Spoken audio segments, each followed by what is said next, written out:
Ngayon mga kaibigan, i-share ko lang sandali itong nabili ko na scaffolding. Yan, nabili ko siya sa Facebook.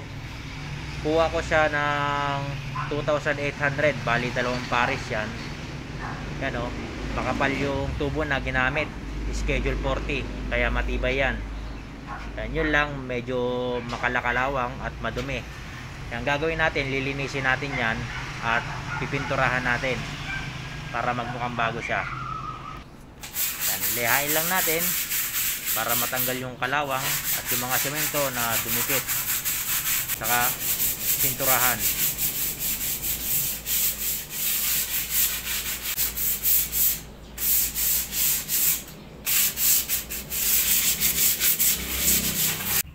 Pagkatapos baleha yung scaffolding, ngayon primera natin. Gumamit lang tayo ng metal primer, o di kaya kung meron kayong epoxy primer, mas magandang gamitin yon para mas matibay, mas makapit yung epoxy primer kasi para sa bakal.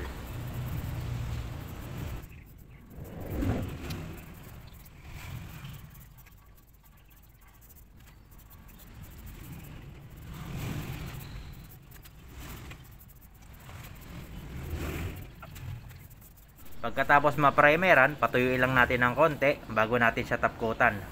Gagamit ako ng quick dry enamel na kulay yellow. Ito yung pang tatapkot ko. Ito ay gloss.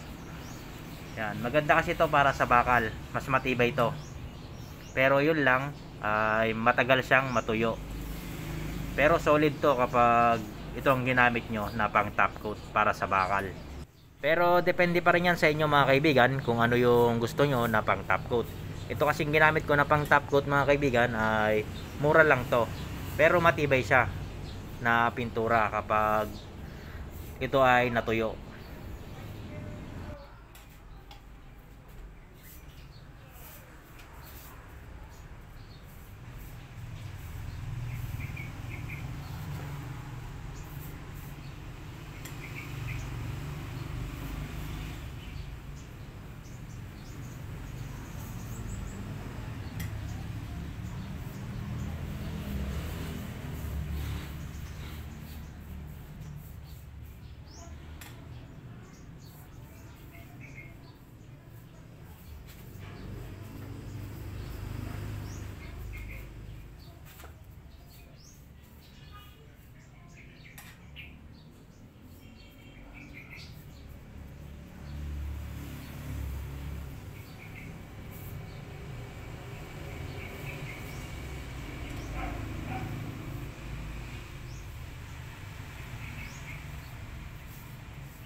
Yun mga kaibigan, okay na siya. Napinturahan ko na lahat.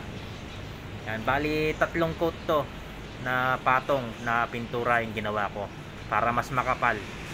Yan, bali yan, hintayin lang natin na matuyo yan. Yan, okay na. Hindi na tulad ng dati na maraming kalawang at napakarumi. Ngayon, mukhang bago na siya. Yun mga kaibigan, bali hanggang dito na lang. Maraming salamat sa inyong panonood. Paki-subscribe na lang at paki-like din. Thank you, hanggang sa muli.